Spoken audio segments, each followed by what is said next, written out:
Alright, guys, so I am going to briefly show you how to find your secret recovery password if you have forgotten it.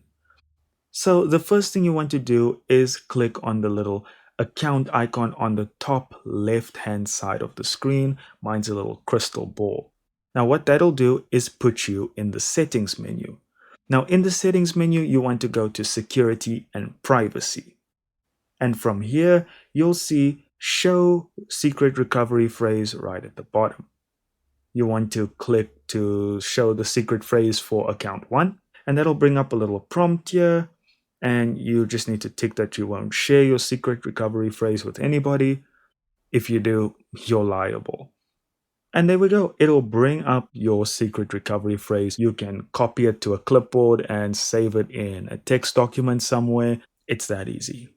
Thanks for watching, and consider hitting the subscribe button for more useful info just like this.